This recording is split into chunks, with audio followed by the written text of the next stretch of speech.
All right, so close to order at 7:08. Thanks for your patience, everybody. Any visitors' business? Oh, wait, one more, sorry. One thing I have to add before we get started is the ENDS monitoring report we received at the carousel meeting. We were supposed to take action at this meeting. Remember when we left the carousel meeting, Katrina said to us, so you'll take action at your next meeting, and it was omitted from the agenda. So we need to take action on the learning and innovations monitoring report we received at the March 8th meeting. So that will be item G under board items. Just so everybody knows. All right, now, any visitors' business? All right, seeing none, we have a presentation. So, okay, an answer. Still not working, but we can get started. Okay. Is it because of the, is it the light? It's not detecting the computer, so we're opening another computer, which is not really working connected. That's all right. But I think Start with that. It never fails. I think, Bonita, you called it. They just didn't hear you. It doesn't matter what, it doesn't. Oh, I'd rather. It doesn't matter. Is that the same thing? It is. This is just a nice Yes. color version. Yes, we gave you the, I have a nice color version. Oh, sure. You might have a good assistant. So maybe you two want to introduce yourself? Yeah, we have like a little introduction that we'll give.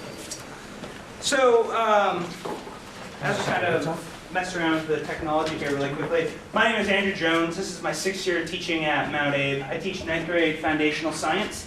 I also teach astronomy, and I'm currently the science department department chair. And then this is Gabe Hamilton. He also teaches 9th grade foundational science and digital photography as well. And he was actually my mentor teacher when I came here 6 years ago as a UVM intern. When he and I, just to give a little bit of background before we kind of jump into our little presentation. When I first started teaching, I was working with Gabe closely, and we just felt like we needed to kind of revise things because just the system that we were working in was not working very well for our students. And we started doing some research around assessment, curriculum, and just kind of general instruction. And what we came across was this philosophy of standards-based grading, which has actually been around for quite a while, for at least 10, 15 years. And something to keep in mind is when you hear this word like standards-based, one jumps to like standards-based tests or standardized tests, and that's what you don't want to think of that because it's actually something completely different. It revolves more around proficiency, which is what we've kind of been drawn to call it, and which is what it's been called more frequently. This other document, which you've also seen, this is just like a nicer color version of it, kind of explains that. And again, given the shortness of time, like we won't be able to go into all the details of the philosophy behind, this idea. But the short of it is that it's kind of a new paradigm of assessment, curriculum, and instruction. So we started working on this, and we were fortunate enough last year to be named 2015 Rowland Fellows. Are folks familiar with the Rowland Foundation in Vermont? Yes. So I'll briefly explain that. The Rowland Foundation, they've been in operation since about 2009, and essentially what they do is they give grants to teachers to kind of focus on a particular project to help improve some aspect of their school. And our particular project was focused around what we've been doing for a couple of years on proficiency-based learning. So together with this grant, we were given the opportunity to visit other schools and do some research to try to learn what's worked and what hasn't worked in other schools. And we've traveled across the country to Washington, Oregon, Maine, Arizona, California, and then a bunch of schools in Vermont as well to kind of learn about this. And our project this year, or our task, has been to kind of start to implement this. And it's been awesome, but also at the same time challenging because it is a huge endeavor. And our goal tonight is just to kind of share some of the work that we've been doing, which is a little iffy to see with this. The lights go down. Yeah, we can try the lights. Sure. And Yeah. also, we're looking in one more spot to see if we have a screen. All right. Oh, thank you, Carol. Well, that's better. That's a little better, yeah. Way better. All right, fair enough. So we've talked a little bit about our story and kind of how we together, collaboratively, kind of move towards this. And again, the first part there talks about, I was a new teacher, so it was a little easier for me, but Gabe had been teaching for a while, and thankfully I had his kind of mentorship, and together we just kind of started reframing how we looked at teaching. And as we moved through this, we realized that a lot of other schools are starting to move in this direction. It made a lot of sense. It was getting a lot of basis in research, and we started sharing our ideas, and that led to us teaching a course last year through Castleton University, which took on really well, and we're actually teaching that again this year with another cohort of mtabe teachers. I think a couple things I'd add to that is one of the reasons why we felt like we needed to shift was that we were struggling with this idea of not being able to really target our intervention in working with students. And so we would have systems in place that would result in generating grades, for example. That's just one level of system that exists. And it seemed to just kind of mask really, it didn't really reveal any information about how our students were doing with very particular skills. And in fact, it did the opposite, it kind of masked that. So, everything kind of gets conflated together into an overall grade. And we wanted a way within the structures that we were working to really be able to see where kids were at with particular skills, to talk about the successes that kids were having in a variety of different areas, even though they might have challenges in others, and to have students a part of the process of tracking that growth. So this idea of growth mindset, which is a pretty hot topic in education now, and helping kids see that they have the potential to grow, is also at the root of this whole philosophy. And when we started this 3 to 4 years ago, again, there was still a literature base around this that had started around 2000, 2001. And in the last couple of years, it's literally exploded. There's about a new book coming out every couple of months on this topic. I'm a third-year doctoral student at UVM. My dissertation is on this, and it's just blowing up. Like, there's just tons of schools looking at this, and it's really like kind of where a lot of schools are moving into. And I think the biggest reason for that is a convergence of several things. One thing, and in no particular order, is the latest in scientific research about the brain and how people learn in general.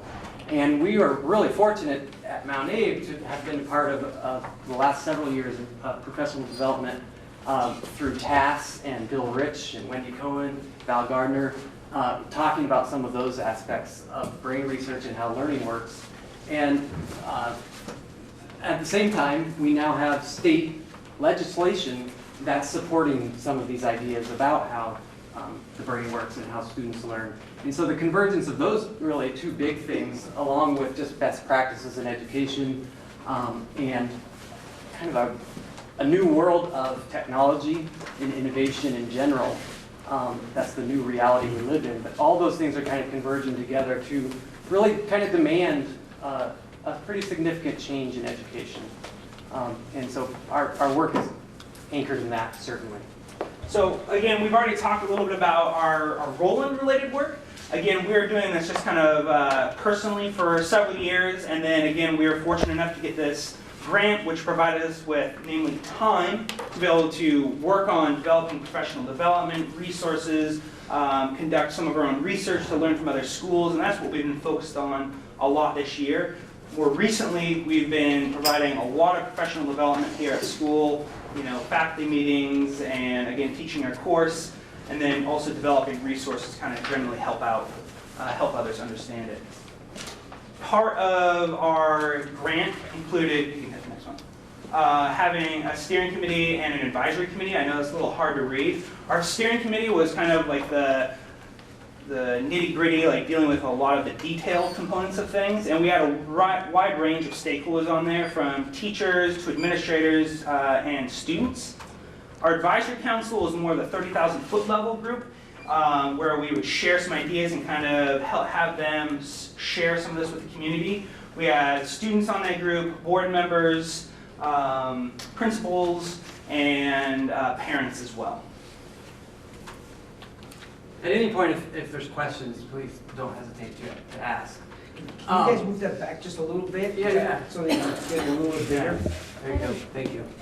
Thanks. Good idea. I pushed it forward because it was hard to see, I but now know, it's before. easier. Yeah.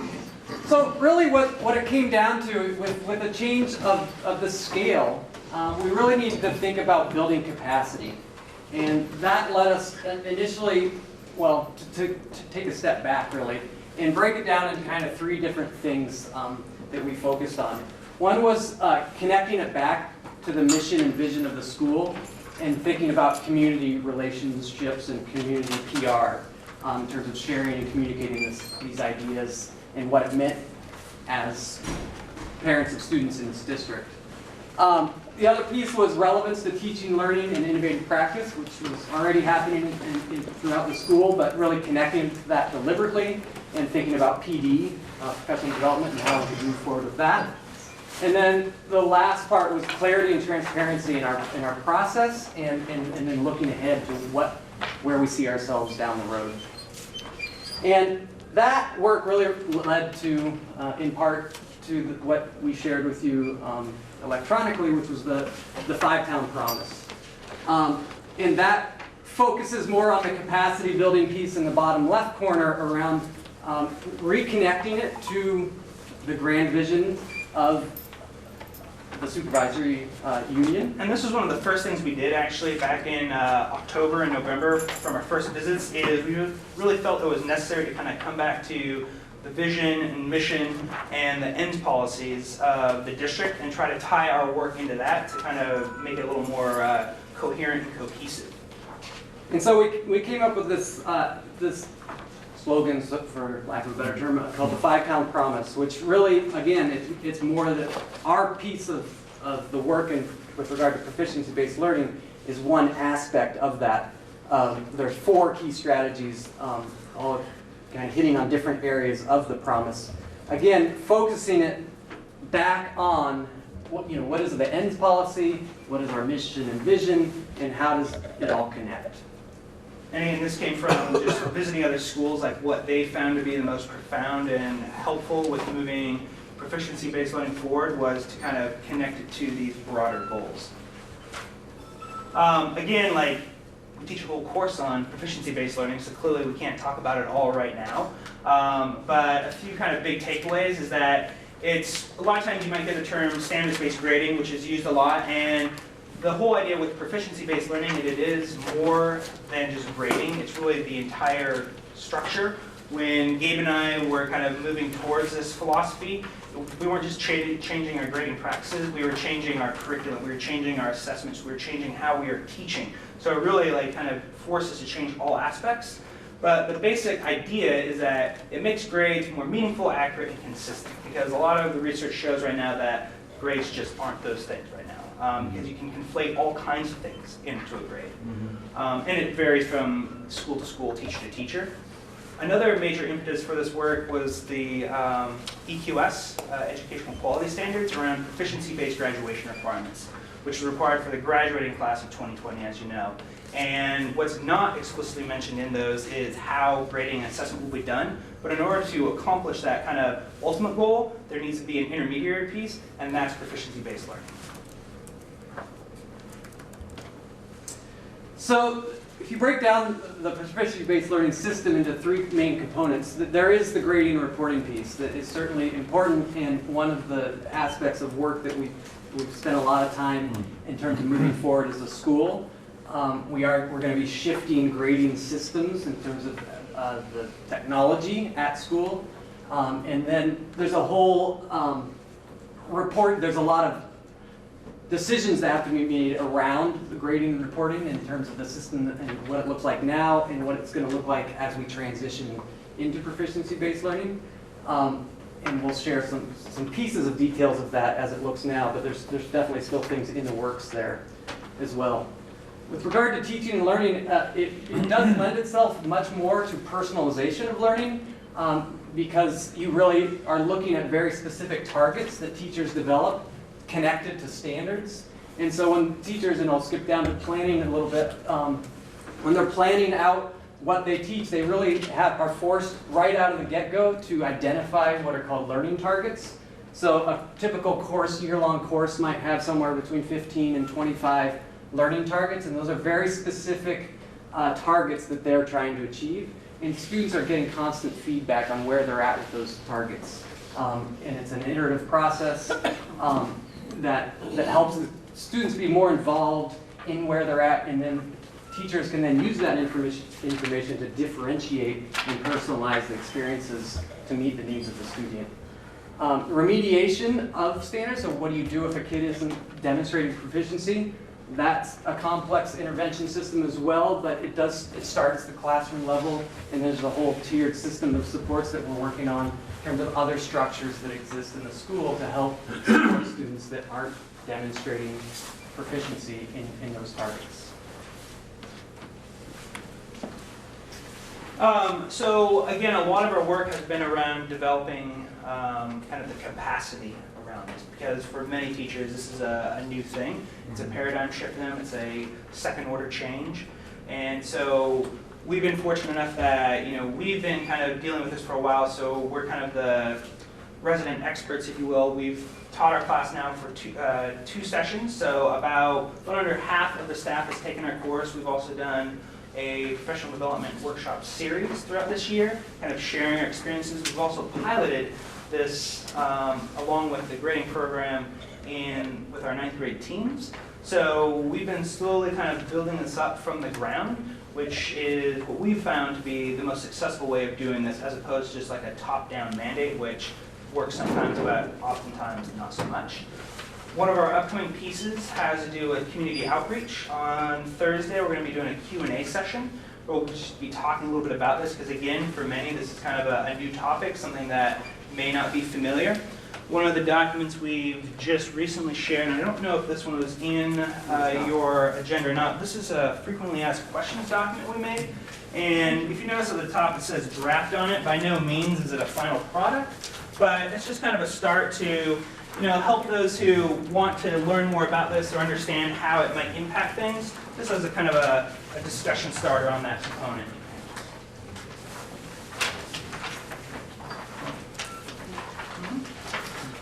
And again, we won't go through that in detail. You can take time to kind of look through that, but it's kind of meant to target a variety of stakeholders, from parents, general community members, even students and teachers, just to answer some maybe common questions that might come up, such as the very first one: what is proficiency-based grading in the first place? Again, one paragraph doesn't necessarily do it justice, but at the same time, it tries to bring it down to a succinct answer. For next year, one of the things we're trying to do is we want to be kind of seeing how this is going. And one of the things that Gabe and I will be doing is we're going to have some time set aside where we can continue to work with teachers, because this is not something that you can just make happen. You need to constantly kind of provide support and monitor it and make sure that it's going in the direction you want it to, and if not, make those necessary adjustments. So there's a lot still in the works. We're very much in the middle of things, but at the same time, this is kind of marks the beginning of launching it in terms of being going out into the public and deliberately doing outreach, as we talked about. But in terms of some things that, obviously, we talked a little bit about the grading program shift, so we're in the process of making user guides for that and setting up a schedule for training so teachers know how to use the technology. And one of the reasons we went with this particular program is that it gives you the ability to kind of provide guidelines for teachers so that there's a lot of consistency already built in. So the shift in grading system will actually help the transition go more smoothly with more fidelity and consistency. One thing that always comes up as a big question is the transcript, and we've been working, and we'll share with you an example of where some ideas are floating around with that. But one of the things that always comes up is, how does this impact the transcript and therefore college entrance? And the overwhelming evidence from our research, and others' research for that matter, is that colleges and universities are 100% behind this for a variety of reasons. One is they're extremely frustrated with the job that grades do in terms of predicting how well their students, their incoming students, might do in their classes. Colleges spend a huge amount of resources on remedial classes because of that very reason. And most of those remedial classes are not for low-end students, they're for, you know, A and B students that just are lacking the skills. Several universities in this region have gone as far as formally signing on to a petition saying, not only do we support proficiency-based transcripts, but we want to see them. We want to see more transcripts more like this. Last fall, I sat on a panel with a few other, I'm not an administrator, but other administrators from other schools, and with the Vermont Consortium of Colleges. Basically, it was all the college admission officers for Vermont State Colleges, and they love the idea. They like a lot of the aspects of it. They already have to deal with a myriad of different ways of like understanding how a grade is created at a school, so it's not like there's some level of consistency from one high school to the next. And if anything, they like the idea of having more consistency even within the same school. So from that conversation, we heard nothing but good things as far as like this kind of moving towards the system, not to mention that it connects with proficiency-based graduation requirements, which most of the admission officers knew nothing about. And we presented at a conference back in November to mostly curriculum coordinators and superintendents, and even they were in the dark. Jump ahead really quick, just so I think you have this in front of you now, and you can't see it up there, but just for me to explain a few things. This is, again, by no means a final product, but this highlights a few of the things that it allows you to do. This is what's known as a kind of a two-sided transcript. The front side, it could be the back side, doesn't matter which side, but the one side is still listed by courses, more or less, with learning experiences. You'll notice right under the grade column that right now they're numbers on a 4-point scale. Those can easily be converted into grades if that's something that is deemed important. And then another thing in terms of GPA, because a lot of questions come up, well, what about GPA? You can still maintain a GPA, a 4-point scale, which is one of the ways that we are moving towards. In fact, we are all going to be using a 4-point scale instead of a 100-point scale. That probably sounds familiar because the GPA is already a 4-point scale. So instead of translating to a grade and then back to another number, it's more continuous actually.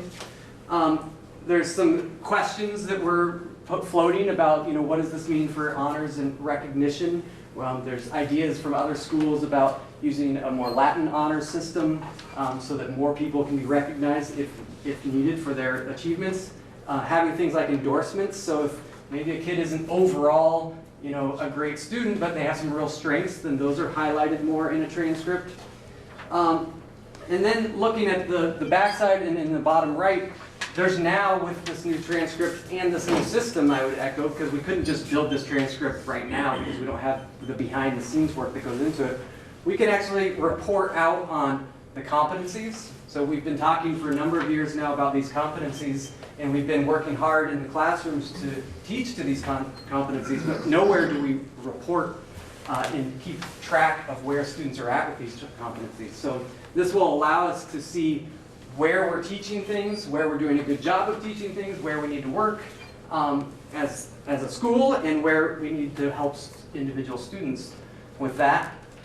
It allows you to do something really important with this philosophy of proficiency-based learning, which is to separate out habits of work. Right now in typical grading systems, you know, grades are, you don't know if they got dinged on points because they turned it in late.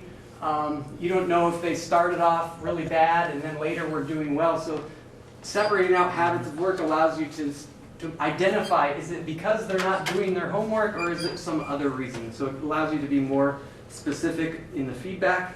And then you can report on individual standards, which is where the term standards-based grading comes in. Because the learning targets that teachers write are tagged to standards, we can now look beyond just a standardized test to see where kids are at with standards. So we can look at actual classroom instruction and practice and get information about where students are at with particular content standards. That's a lot, I know, so. Yeah, the transcript can be a little overwhelming at times. What I would say about the transcript piece, I mean, I'm sure you may have questions around that, and it is fairly complicated. What we've learned as we've gone through this process is that when we're just looking at kind of standards-based grading and the proficiency-based learning piece, it really is, it does kind of touch on many aspects of the entire system, and one of those components was transcripts. However, I feel that, I'm glad that we were kind of working on this for a while because it's also put us far ahead of other schools. Again, we're working with other schools in the state, and again, like they look to our transcript example there for like ideas of how to move forward. Many schools, actually most schools in the state are struggling with moving towards proficiency-based graduation requirements because this piece of proficiency-based learning is missing from that component, and it's a necessary stepping stone to move towards that. With regards to like next steps, we're going to continue developing resources for teachers, parents, and students, continue providing professional development through the rest of this year and well into next year as well. And something else I'd like to add too is, we visited a number of schools across the United States. And one of the last schools we visited was in California, and they're well known in the literature. They're always cited as this amazing school, and they actually require that you even pay to do their visit. And it's a very formal visit, and it's very organized. But we walked away being not that impressed, honestly. We felt that a lot of the stuff that's happening here at mtabe is actually just as good, if not better, than what's being done at some of these other schools. So we felt very optimistic with kind of the direction that mtabe is going and all the innovation that's occurring. So that's a lot of information, and probably some that you might need to kind of ruminate over. But if there's any like immediate questions. You want to turn the lights on? I can He's the delegating, sorry. So thank you for, Yeah, sorry thank about you. the technical delay there, but thank you for. And the idea behind this was just to kind of share like the work that we've been doing. Now that we've kind of come out of our classroom and have kind of organized a lot of this stuff, now we're ready to start kind of disseminating it and sharing it and talking about it as we kind of move forward on the multi-year kind of journey around this to meet some of the state requirements and also just kind of generally help improve things. Yes. So when do you think we're going to jump rope? Jump rope? Next year. Next year? Yep. Okay. Because my son is in the class of 2020. Yeah. So we're already doing this, and that's how the newsletters come home. These are the targets and proficiencies we expect your child to be advancing for. Yeah. This year has been a transition year because a lot of teachers are trying to experiment with this, so it's been kind of all over the place. In ninth grade, it's been more consistent. The whole idea behind this is to provide more consistency, and that's really been our major task right now is saying, like, what are we going to do as a school? The nice thing with jump rope, which we've both become very familiar with, is it allows you to kind of lock certain things down, so it kind of keeps everyone in kind of a certain area so that we can't deviate too much. We want some level of autonomy, but at the same time we want some fidelity to this philosophy of standards-based grading. Could you just explain why we're going to jump rope? So we actually spent quite a bit of time. So if you're not familiar, we're currently using PowerSchool, which we've used for School administrative software. Yeah, 5 years. It's an SIS system. And they've been kind of toying with standards-based grading, proficiency-based learning for a while. And they've made some upgrades this spring. And we had multiple kind of online conversations with them. They showed us some of their new aspects of the product. And we had a variety of conversations with numerous stakeholders. But we wanted to make the decision of what makes the most sense for moving this forward and what's going to make the most sense for students. And jump rope made the most sense in that regard. Jump rope, just to give you a little bit of background, it was developed from the ground up specifically for standards-based grading, as opposed to PowerSchool, which is, as you may know, owned by Pearson. Well, it used to be owned by Pearson, now it's owned by a new company, and they don't really tailor it to any particular thing. They have some add-ons, but it's not the right tool for the job. It really, it also, if we were to continue with PowerSchool, it would be too easy for multiple types of practices going on, and we really wanted to avoid that and have more consistency. There's, as Andrew mentioned, there's benefits to having some autonomy, which you can still have in terms of classroom instruction and so forth, but we really do need to kind of rein things in terms of grading practices for this to be successful, because we're talking about tracking standards over long periods of time and so forth. Everything, it really has to be clean for that to work. And something else to tack onto that is there are some kind of guiding principles around the philosophy of standards-based grading, proficiency-based learning, but there is no like one right way to do things. A lot of it is contextual. In the frequently asked questions book, at the very last page, there's kind of a list of resources, which is really a very short list of resources. But if you wanted to learn more, you can look in there. There's a really good article by Chris Sturgis from Competency Works that does a really good job of kind of overlaying the entire field. But the short of it is, like, there is no like model to follow. It's really kind of a general philosophy that needs to be applied and implemented according to local context. Where does the portfolio concept tie into? Yep, that's an excellent question. Yep.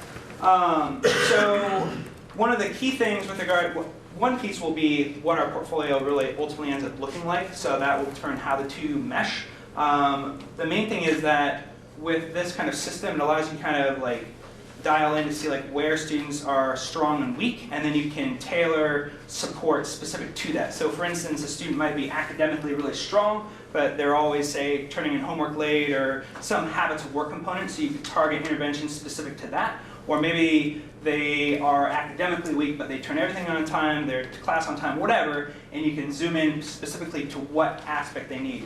Even more particularly, say I have a test, instead of just having like a test on a unit, it's going to be broken down by a learning target. So for instance, it might be on the rock cycle, plate tectonics, and then geologic hazards. They might do well on geologic hazards and plate tectonics, but not well on rock cycle. So I can target that and provide them extra support on that particular thing.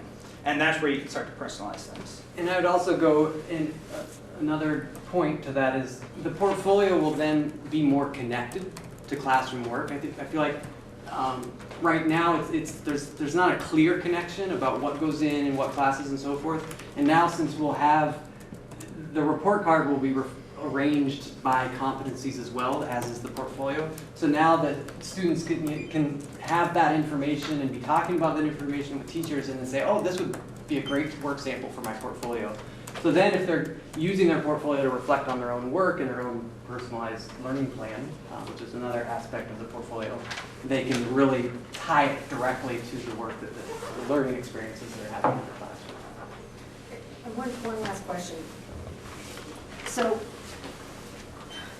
I'm really hoping that where every different district in the state isn't going to try to come up with their own damn system, frankly. So how does that work? How do we have the DOE actually be able to have some guidance in that so that everybody's not trying to redesign the wheel, and instead we actually do have something so we can compare apples and oranges in this state finally in some tiny way. Yeah. Well, we're actually sitting on a panel this Friday with the DOE, or the AOE, along with some curriculum coordinators and superintendents, and that's something we can bring up. It's true. I mean, we definitely, in terms of our reporting standards, followed guidance of the AOE, as are most other schools, in terms of what are the actual content PBGRs, proficiency-based graduation requirements. So most schools are following that as a framework, but you're right. There's, in terms of the nitty-gritty of the implementation, schools are all over the place. Yeah, they're struggling. Because we're so different. And the AOE is, I mean, I know there's a lot of issues going on internally there as well. I know Tom Alderman, he was like kind of one of the people behind PBGRs. He left, so I don't know where their guidance and leadership is coming from right now. All right, just a question back to jump rope. I have a 9th grader and I have access to Power School. Jump rope was briefly mentioned in the fall conference, but I don't have access to it. Is that just something you've got to tie your kid down and get it out of him, or? Yeah, or just email one of us and we'll give you the login. Okay. Yep. That would be great. So they'll have the same access to jump rope as they have for Power School. Yeah, Whatever's available, Yep. but they will have access to it. there is a portal that you'll have access to. Yeah. Because like half his grades are. Yeah, just shoot us an email. And that's part of the difficulty of this transition is this year has been with multiple systems challenging in that regard. No, he was just asking me questions last night, and I'm like, Kev, I don't have, I got nothing. So, he managed to get in somehow, later on, of course, 11 o'clock at night, but, yeah, so I'll just email one of you guys and that'd be great. Thank you. Yeah, and I just wanted to point out, if I could, that when Andrew and Gabe talked about the multiple systems, especially this last year, that was intentional because it allowed teams of teachers to pilot it. And so they really could give a really dry run and kind of kick the tires and really decide, is it jump rope or a different system? And then they went beyond that to even like start, well, given the cost, they did a lot of cost analysis and everything. And so now they've transitioned clearly into the work of how does this happen for everyone next year? It won't be multiple systems and different teachers using everything, but how do we make sure that all the parents are informed about how to use this jump rope in particular, so they can see what the learning targets are for the students, and to have the teachers have well-formed learning targets across the school. And so they're really doing this heavy lifting as we go into the next school year. Thank you. Sorry, so, I don't know if this is an understatement, it seems like a lot will change for teachers, for students, and for families or community. What problems are you anticipating with those changes, and how are you getting prepared for handling those problems? Maybe like a major problem or something like that. I'm sure there's more than one. There's when we go out and visit other schools, that's on the top of our list. Yeah, how do they, it's not about what experience? worked, it's about what didn't work. Yeah. What do we need to look out for? And there's a long list. There's a couple different things that we're doing. One is we're developing a rollout plan so that we're strategically making changes over a period of time, so that it's not just like ripping a Band-Aid off and making drastic changes overnight. For example, letter grades. That's a big point of contention. In a true proficiency school, a lot of them don't have letter grades, so they never convert to a letter grade. So you just end up with a number score for your course. And that would be something that potentially could cause a lot of reaction. So we've decided to keep letter grades for now. Yeah, what a lot of schools have done is to help with like kind of the sense-making process is to have kind of this hybrid middle ground where, for instance, you might have a 0 to 4 scale, but at the same time, it links back to, say, A through F, which might be a little more familiar to some individuals.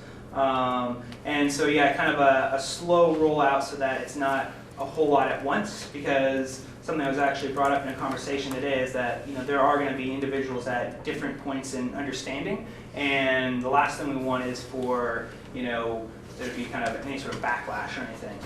As Gabe was saying, one of the big things that we always ask is, what were some of the obstacles or speed bumps that you've ran across? One of the ones that comes up the most often revolves around colleges. And in the last year, we feel that we've gathered a lot of information about that it's kind of it's almost a phantom issue. Is that a reality or a perception? It's a perception. And that's what we've learned about a lot of these things, is that because it is something new and is more known just in kind of the education community, that when people hear these things and they start thinking, there's no more letter grades, so there's no more a new transcript, it gets people riled up, and then a lot of myths and phantom fears come out, when in actuality, like, a lot of those things really aren't even there. But at the same time, we want to make sure that we're clear with kind of where things are going, so that that doesn't even happen. And that's, I'd say, our biggest thing moving forward is just a high level of clarity. And consistency too. So the more consistent, the worst thing that can happen is when different things are happening in different places. So students are confused, families are confused about navigating a new system. So where we can have consistency and clarity, that's really going to help pave the path. And I think that's one big message that we heard is it was waiting, in some cases, waiting too long to make some forward progress by allowing lots of different practices to happen can actually hamper progress, because you have confusion developed from lots of different things happening. And that's kind of the condition we're in this year, because we have the 9th grade pilot and so forth. That's created some tension and confusion, whereas next year I think things will be a lot more clear because of that consistency. Does that answer your part of this?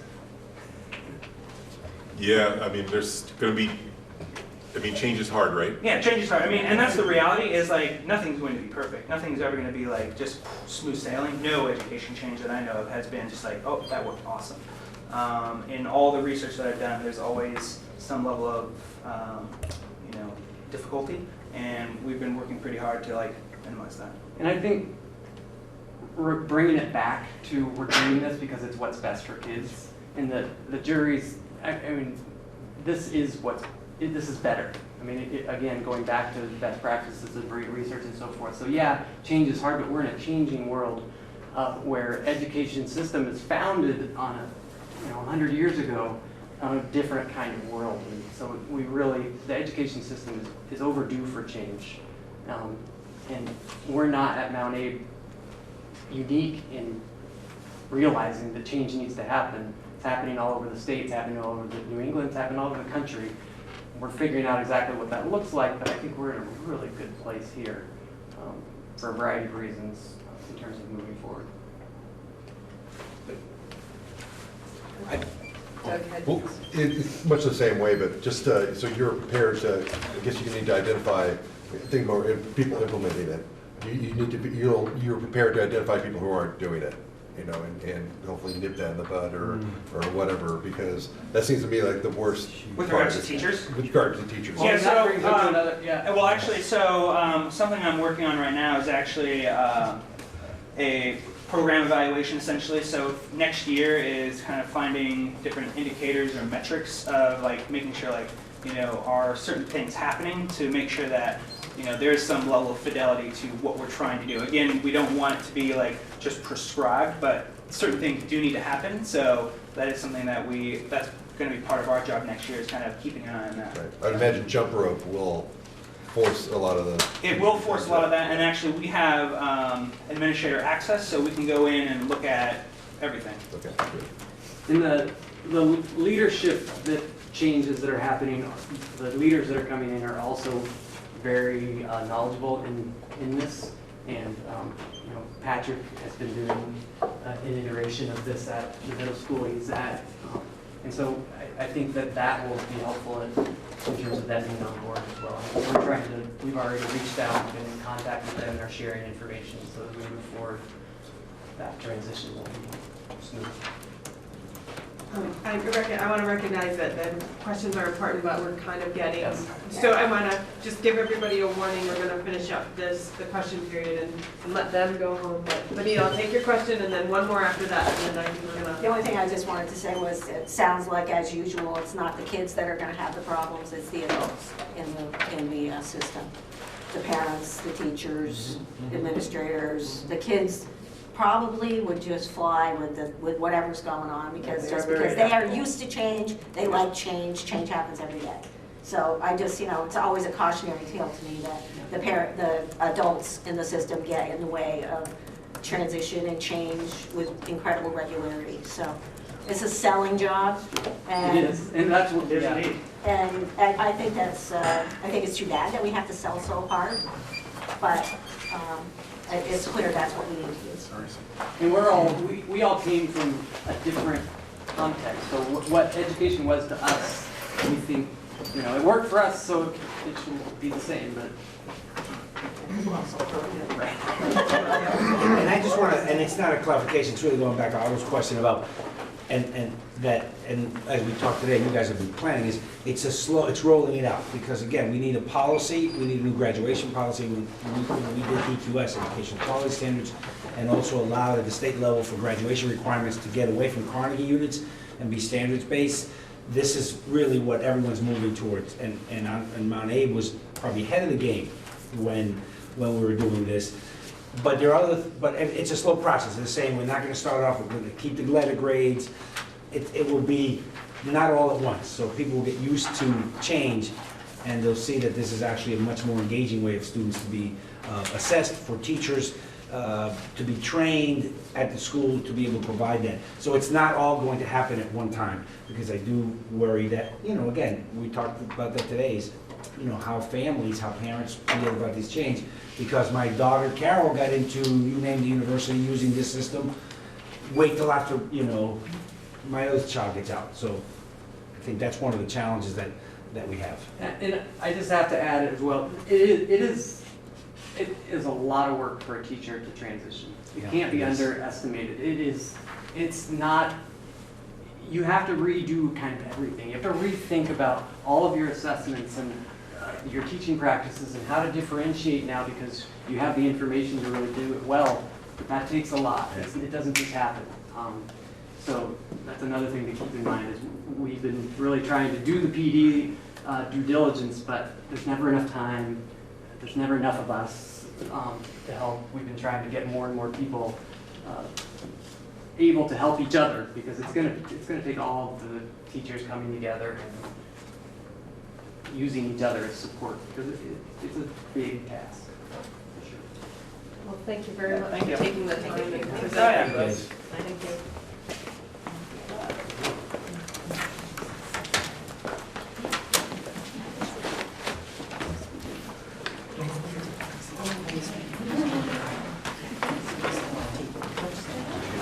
All right, we'll keep moving along, down to committee reports.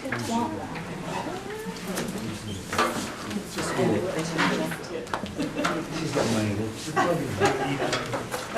Community council, I don't think we have a board member rep, and I don't see that we have our students at the meeting, so we're gonna skip that one until next time, but we'll move down to Hanford Career Center, and Allison, do you have anything to report? The meeting was March 9th, so the day after our carousel meeting. They're moving along with what they're doing. There's a student night, they're selling raffle tickets for $25, and if you can't go, you can buy a ticket and just let them know so that they can let somebody else have it. It's April 9th, a fundraiser for the Addison Central Teens called Spring Thaw Gala and Raffle, and it'll be at Carol's Hungry Mind Cafe. And they talked about the students, the adult tech ed program, and some grading that they've been doing around that, and they've been doing really well with that. That's it. Next meeting's next week. That's it. Okay, great, thank you. Okay, we'll move down to board items, C 2.3, financial condition and activities, monthly financial report, and that was enclosed in your packet. Yes, and I will say, because sometimes when the meeting is scheduled, because let's say 4th or 5th, it's sometimes hard for us to review, thank you, to review all of this before I give it to you, but because we send the packet out, some of these things might be a little bit different in a week after Howard and the finance folks have gone through it to make sure everything's accrued properly, the disc charged, so on and so forth. But if you look at page 1 of the revenues, we're actually in pretty good shape, but we do have a little bit of concern about the revenues being a little optimistic. When we first did it, when it was first done last year. Doesn't mean that it's not accurate, but I think that, things change a little bit. So Howard is a little bit concerned that it might have been a little bit optimistic in some of those areas on the right, that it may not come in as to the amount that it says. And part of that, if you look at, there's $747,000 right now, but you have to take away the 185 right above it. 747 is what we have available right now, should the year have ended after we zeroed out everything. But above that, we have prior year fund balance, which is 170, 185. That has to be deducted out of there. So really what we have is about $560,000 in revenues that number may drop as a result of what I just said, that some of these things might have been optimistic. But right now in revenues, if it was truly like this, we'd be in really good shape. Howard's feeling like when we were doing this last year, maybe we were a little too optimistic in what that would look like. On the flip side, our expenses, if you look at page 7, is it? 8, no, wrong than that. Page 10 in your packet, in the budget status here. Our expenses are coming in a little bit below what we had anticipated. However, the year's not over yet. Things can still happen. And again, we're at about $457,000. So if our revenues come in short, like I showed before, that we're about 500, that would balance each other out, okay? The revenue shortfall and the expenses shortfall. It's about 3% right now, which isn't a bad, when you're looking at a budget that is in the millions, and you're putting it together 18 months before you're gonna finish spending it, a 3% little cushion is not bad. We would rather see it between 1% and 2%, but that may change. And there may be some things down the road regarding facilities that we might be able to, depending on what happens with the revenues, we might be able to tap a little bit of these. I know it's got cold, sorry. I know, I agree. So right now, we're about $450,000 in the, above the budget for our expenses, which is good. So again, next, I think, and honestly, the revenue piece may be a couple of months before we know for sure, particularly around some of the federal monies. Federal monies and state monies are always the ones that could be less than 100% accurate. Any questions?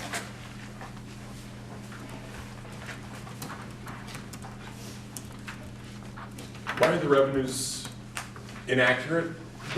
Or is there like a normal range within which they fluctuate up and down from year to year? They shouldn't, again, quite often the federal government would say, or the state government would say, we will give you X amount of dollars, so we might put that in as a revenue, and that may actually come in above it or below it. But normally, it's like special education, there are formulas for many of these that are, we have these expenses, this formula balances it out on the revenue side. Some of the other And ones. those formulas are based on, Like special education, there's, extraordinary costs, there are different formulas for different funding sources. Okay. Or revenue sources. Those are accurate, or pretty the accurate. formula's accurate, but the But- actuals compared to your projection May from be 18 different. months ago Exactly. might vary. Exactly, Okay. exactly. And again, for example, in special education, which is all of us, our projection for transportation under special education was below what it actually came in. So our SU budget, under budgeted for that. So that is going to be a change between what the revenues are bringing in and what the expense. We're still in good shape, but those are places that we had anticipated, let's say, $50,000 in transportation, and it might have come out $100,000 because a child's program changed, and maybe that child is no longer being educated here. Now that child maybe needs to be transported to Burlington or Middlebury or someplace else.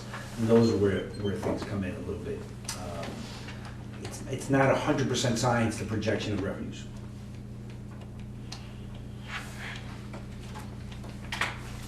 Allison?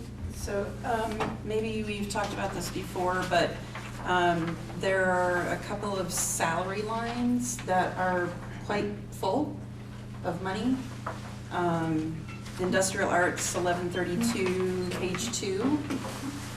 Did somebody quit? And we just haven't filled the position? Okay.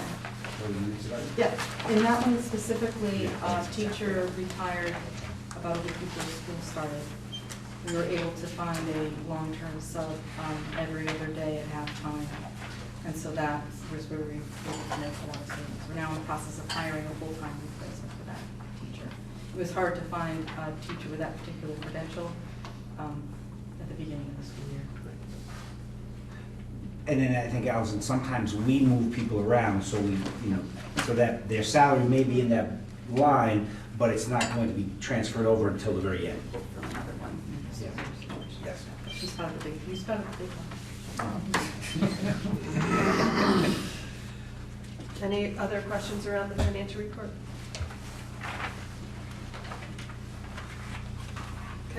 The only addition I want to add to that is, and next month Howard, because I know he's meeting with you and he was here with all of them and looking through at what some of the projects that we have looking forward, as well as some of the ones that we will do this year with this year's money.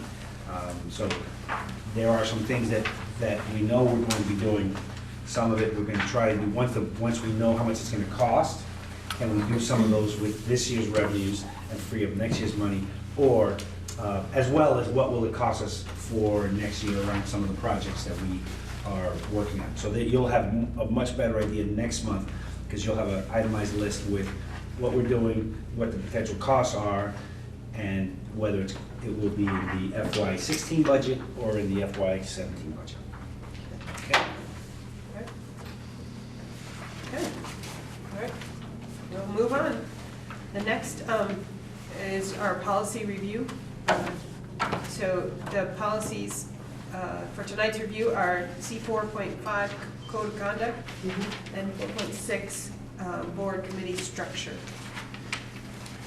So we're gonna just keep on, that one was included in your packet? It We're wasn't, just gonna- the board members' code of conduct is right behind the budget, Right.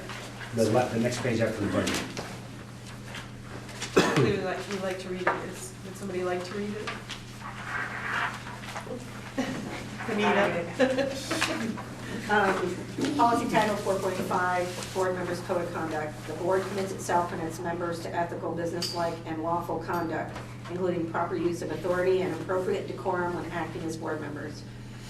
Number one, members must just demonstrate loyalty to the ownership, unconflicted by loyalties to staff, other organizations, or any personal interest.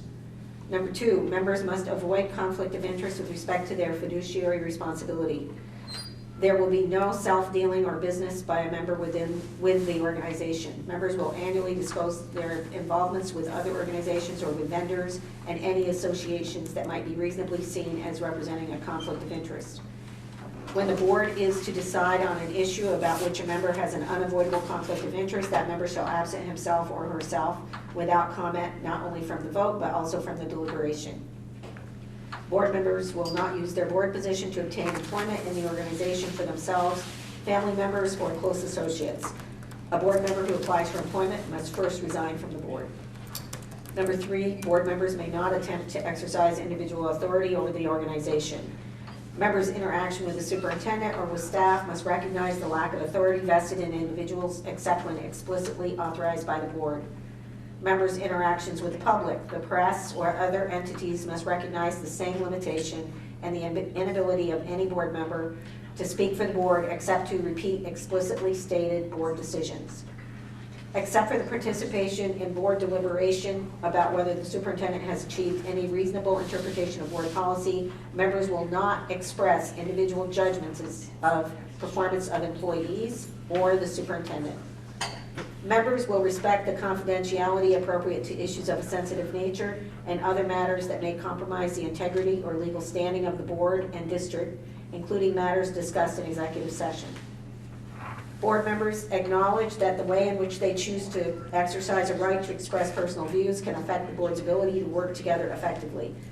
Board members aspire to honoring the right of the individual members of the board to communicate with community members when the information shared reflects recognized public knowledge, making every reasonable effort to protect the integrity and promote the positive image of the district and one another. Members will be properly prepared for board deliberation. Members will support the legitimacy and authority of the final determination of the board on any matter, irrespective of the member's personal position on the issue. And 4.6 board committee structure, since it's only so short. A committee is a board committee only if its existence and charge comes from the board, regardless of whether board members sit on the committee. Unless otherwise stated, a committee ceases to exist as soon as its task is complete. I don't know if anyone has any input or feedback you want to share or give at this point. Chris? I just, 4.5, paragraph 5, A and B, just the wording, board members aspire to honor the right of individual members. and board members aspire to make every reasonable effort instead of honoring and making. Just, it's weird that way. I'm noting that. Okay, anyone else have any comments, feedback? Very serious business. It is very.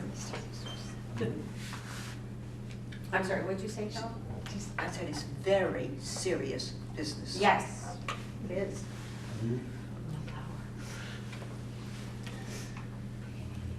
And any changes, this is a model policy, right? It's our policy. Our policy, but it was taken from a model, I mean, so I think the language here is probably not much different than what the VSBA would have as their model policy. So any changes, we can make, it's ours, but we should also just check to make sure that it's not, I don't know, sometimes by maybe changing one word, Makes a big difference. it makes a big difference. I don't think this does, however. Right. Anita? Yeah, when we went through this whole process, when we set this whole thing up, as you might imagine, there was wordsmithing until you just about pulled your hair out, and then we decided to go back and simplify, use the words that were already being used so effectively, and that really simplified the process. I will say that, as I've said many times at this table, I do feel like we failed in several of these areas this year as a board to adhere to our own policies. And I do hope that in the future, as time goes on, that as people understand that we work within these kind of policies, that that part will get a lot better, because the system breaks down if you start pulling out parts that you don't like about the way that this works, and changing things in your own mind just because you don't like it. So I think that's a really critical part, because there's parts in here that we didn't do. That's cool. Anyone else have any comments? All right, we'll keep on moving. We're down now to C, review future use and disposition of the modular buildings. Come on down. Okay. Can I give a little disclaimer before we get Go ahead, started? you can do whatever you want. So, our modules coming with a recommendation. I would caution everyone not to get too far down the rabbit hole. So we have two modular classrooms out back. One of them is currently being used, fully utilized for one of the programs. The other one right now is storage. Right, Carol? But it also needs some, if we want to use it, it needs some investments. So I think over the last couple of years, at least at the central office, and maybe here, you guys have been talking about what to do with that building. We would like to dispose of it, if at all possible. I know there was some interest from one of our local communities who was having I think they were gonna have some work done on their town offices, that we would be able to, either sell them that, in some capacity, so that they could have it and they could dispose of it. That has not worked out. So now we're at a place where we would like to get rid of it. I don't think that it has much value right now, unless somebody wants it for a hunting camp or something. It doesn't have a whole lot of value because it does need a lot of work, at least value for us, to be a school structure. I know Carol and I talked earlier this week or 2 weeks ago about possibly using some of that space for the current program, on a temporary basis. And we were willing to do that as long as we didn't have to spend a lot of money on it. And to me, to spend a lot of money on something that's for the last couple of months may not be in the best interest of the district. Doesn't mean that it may not still be sitting here next year, because it does cost money to, let's assume no one wanted it, even for free, or for $1. I don't think you can give anything free. It still will cost money to remove it, and if no one takes it away, and I think it was in Moncton last year, they had a similar situation with a modular classroom and ended up paying in excess of $15,000 to have it removed, because it has to be cleaned out, all the hazardous materials have to be taken out, and then, I guess there's a crusher or some machine that comes in, crushes it, and then they take it away. So we're looking to see if we can get rid of it, and just would like your, at least tentative okay to go ahead and start getting some bids, if you will, or some, and if we don't have anything where people are paying us, then we would have to come back to you and say, you know, can we pay somebody, you know, to take it as a hunting camp? So, and Yes. one expense is that it is being used for storage, Yes. and at some point we have to determine whether those items are worth keeping, or if they're so dilapidated they should be just tossed. But it's so much that we'll probably have to pay something to get a trailer here, to put it somewhere, to get it crushed somewhere else. So there's bound to be an outlay of payment. Like anything else, you have extra room, you fill it, you know? From all the process that we went through when we were looking at the renovation of the building, it had been agreed that we had room for everything to be in this building, and that we wouldn't need either of those out there. So I'm just curious about why we still have part of the program out there. That's first thing. And then second of all, I think that I certainly would feel as though we need to find a way to get rid of them and not be storing stuff that, you know, I mean, that just becomes like a... We all have one. We do, but we just can't, you know, it's not really a great concept for us to do as a school, I don't think. I know that there is, and again, Carol could probably answer the question more specifically. That program right now seems to work best with a little bit of, you know, students having a little bit of, you know, freedom to be able to come and go. They're not in the same building. It provides a little bit more flexibility in their programming. They do a lot of things outside, you know, hands-on, so that, I think, has them outside. So it really is a, not a bad place for them, even if there was space in the building, because what space in the building is being used up pretty quickly as well. Carol, wow. So, we're constantly considering where people will be placed in the building next year. And I know if Susan Brule was here, she would say, you know, free and appropriate education, so they should be integrated directly into the building. So originally they were in the White House. Now we've moved much closer to the school. And it also depends on the size of the program and trying to move that into the school. If I think I heard your question correctly. Mm-hmm. So we're talking about that a lot. In terms of what's best for students, in terms of the space they need to be spread out so they're not following each other's, interrupting each other's learning. So. Doug? What kind of storage is in, what kind of stuff is in those buildings? Not that I want it. Old desks, Old desks and chairs. you know, Okay. a lot of that kind of stuff. Now, would it be cheaper to have them both removed at the same time, or one at, so it would probably be Yeah. best to wait until both of them are vacant to remove them? To remove them, Okay. right. Now, does the fire department want to do any testing of? Well, you know, it's interesting, because that's, Yeah. we had that done years ago, at least in Westwood where I was, where they used a facility over and over again as a practice set. Yeah, yeah.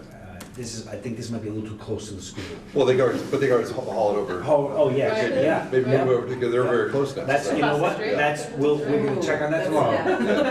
Yes. Big truck, Just drag it. bring it over there without their thought. Put a ribbon on it, leave it in the parking lot. The problem with that is that I think there's some toxic material, like and I actually had a structure burn on my property. It was just an old garage where this Oh, really? may have toxic, once burns, they may not want to deal with that, but we're calling them tomorrow, how it's, you know. Barry? I believe that Lincoln, when they got rid of theirs a few years ago, I think they Craigslist. Oh. Really? And this is a big structure, it'd be a heck of a honey camp. Right. Yeah, really. And they sold it that way. I don't know whether they mean anything on it. I don't know. We, at this point, honestly, if somebody would take it from us so that we didn't have to spend 15, 10, 7, whatever amount of $1,000, I think that's And you throw in the desks. and we would throw it, yes. That'll be one of the desk I So the argument against disposing of the No, thank two you. buildings is the cost? Is that the only argument against it? Only one. We are using the other one right now.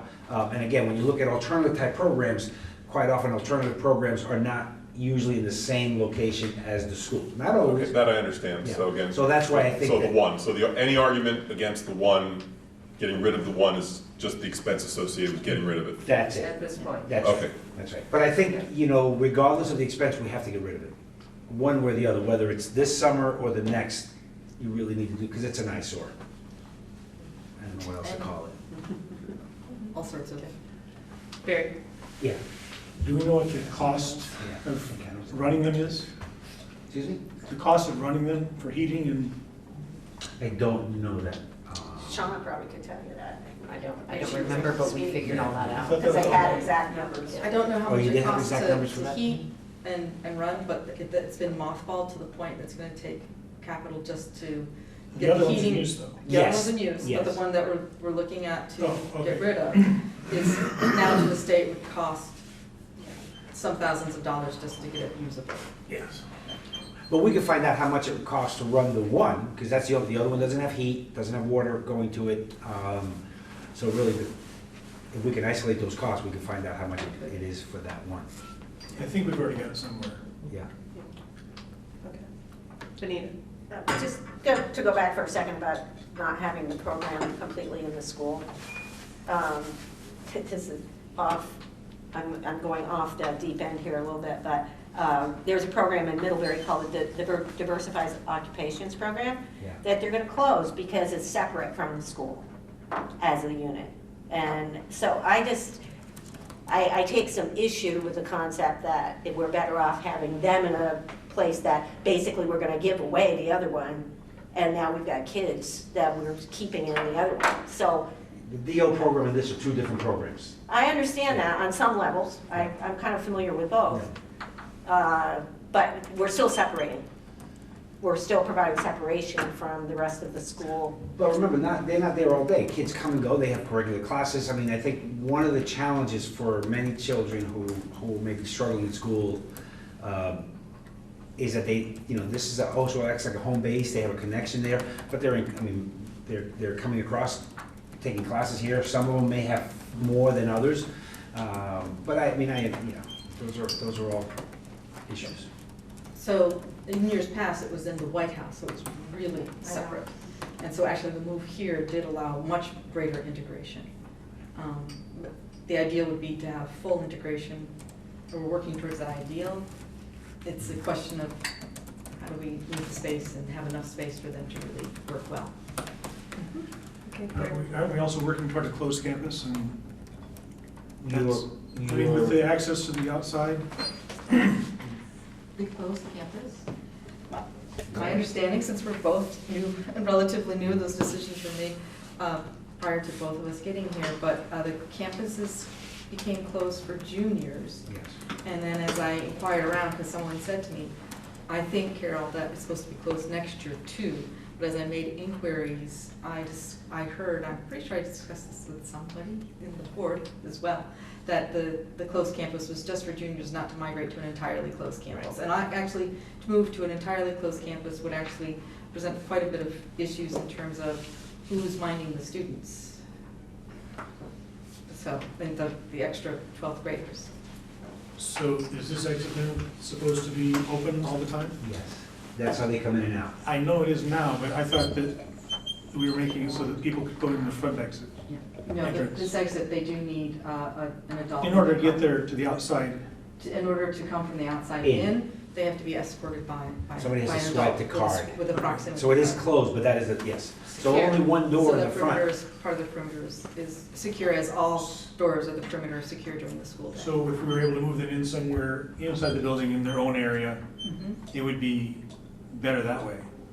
Because you wouldn't have to have somebody, There would be benefit, yes. As well as blurring that And then- lines and having a separate education, it would blur to make it so they were more fully integrated into the school. That's true. I think that, but back to the closed campus, so all doors are closed, including the front door. that's why I was wondering how they got from there to there. If they, Right. You understand? I think that one piece that, and maybe next month when Howard's talking about something, the White House is another issue at some point. That I think you have to deal with. We could That burn used that to be a one. superintendent's. I don't think it's a bad idea. Actually, with an addition, They're using that for sports. they are, yeah. Okay, so I don't think Armando's looking for any action, just a general idea of where the board is. Right. At this Authorities point. to investigate. Yeah, the authority to look at, and if we can find something. Come back and let us know. Yeah. But if somebody says to me in a week, I love that thing, it's the dream of my life, I want to take it, and it's not gonna cost you a penny. My man. Do I? Bye-bye. Yeah, Okay. I don't think anybody here would All right. argue. I don't think that's gonna happen, but before you vote on officially next month to say, yes, get rid of it when you can, if somebody does come up. You can make it happen, Armando. Yeah, Go take to it it. All right. Next down, belated recognition for Reg Wedge. Reg retired the end, Last year. last Yeah. year. And it was during the time of turmoil, or whatever you want to call that time. And it got, we got maybe a slight, comment in our consent agenda when we accepted it, but Armando was asked that it come back on because our Reg served the school for many, many 42 years. Many years. And so what we're thinking is to plan at the June meeting to give a belated, some recognition to Reg for the work he has done. So it's just to let board members know that we'll put it on the June agenda.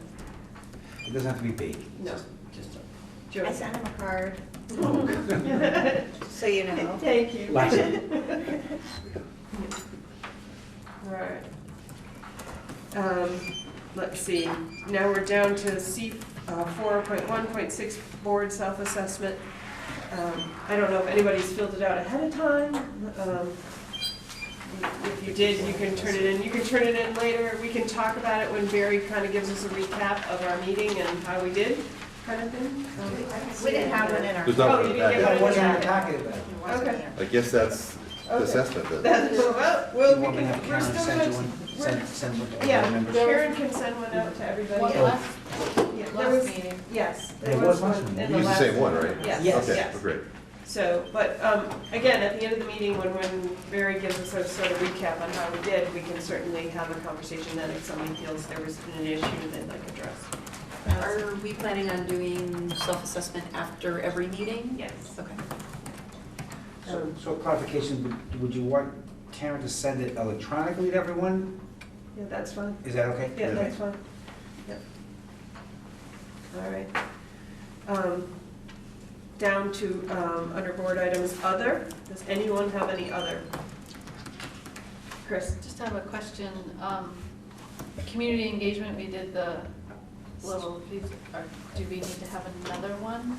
We should definitely put that back on our agenda item for next month, so, to have something in the works, or to talk about what's in the works. In community engagement? Yes. So, that would be next meeting. We I'll can put need the that. clarification.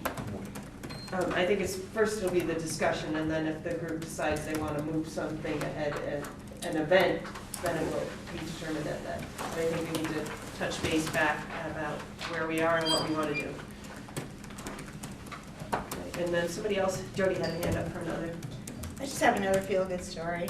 Oh, good. So, some of you know and some don't, my mom's been in and out of the hospital a lot lately, and this last visit, she actually had two nurses that were Bristol Mount Aid graduates, and it was really neat and inspiring to watch these girls. One of them was, I want to say 2013 or 14 maybe, and the other one was more years down, not too far out.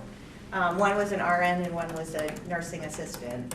So that'll give you the difference in gap. But it was really neat to see these girls in the hospital, and they recognized me, knew who I was, and actually was my mom's nurse for the whole time she was in there.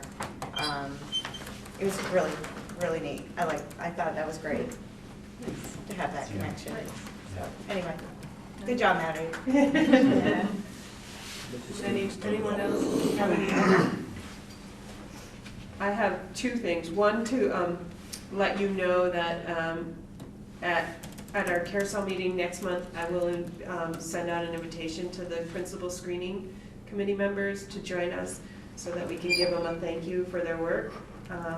And one other piece that came up after our meeting and our press release that I want to provide some clarity for. In the press release, we talked about for the hiring of Jess that Barry and I would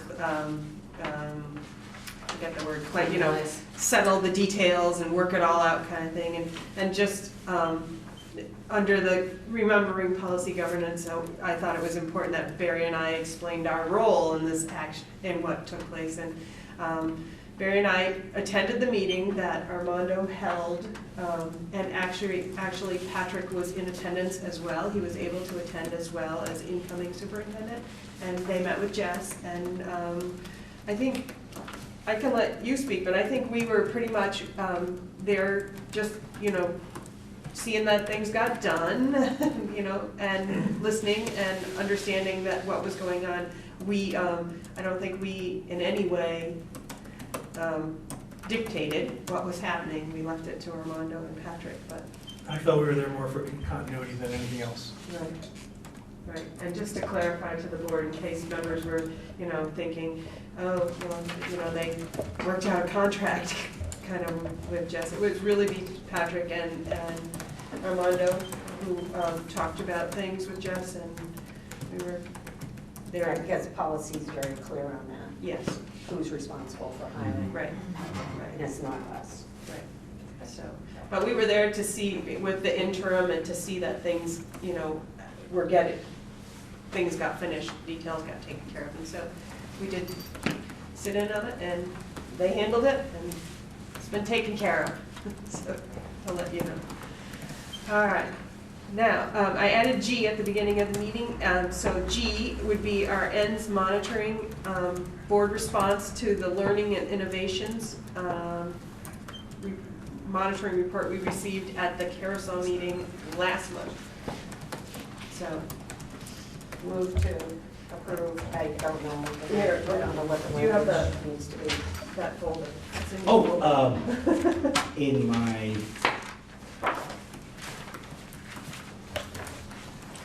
It's that funny folder, with the board response. You gave me one for the executive committee. yes, I put it back in the box. Sorry. I thought we were gonna do that next month. No, that's for the executive committee. But this one I was able to add. Okay, sorry. All right. Well, I guess here.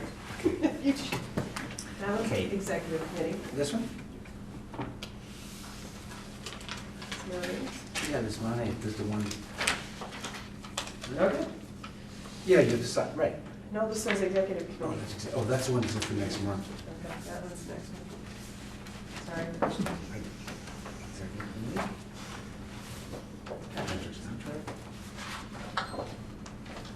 is it. This is what I have. All right, well, here, we'll read it off of this one then. Okay. It's around technology. This is in the folder over there. I don't see one. All right, so the wording on the Board of Education response is based on the information provided, the board finds that the organization and the superintendent are making reasonable progress towards achieving desired results or require a greater degree of progress in the following areas. That's the language, so. And I was A. The A part of that. So you're making a motion Yes. that the board finds that the superintendent was making reasonable progress towards achieving the desired results. Yes, ma'am. All right. Say that again? That's my motion. The board finds that the the organization and the superintendent are making reasonable progress towards achieving the desired results. Is there a second? I second. Okay. Making reasonable Results. results. Okay, thank you, sorry. All right, any discussion? Benita? My only comment is that it seems funny to me that when we're looking at results, that almost invariably the people we hear from are adults. And I just think that it's a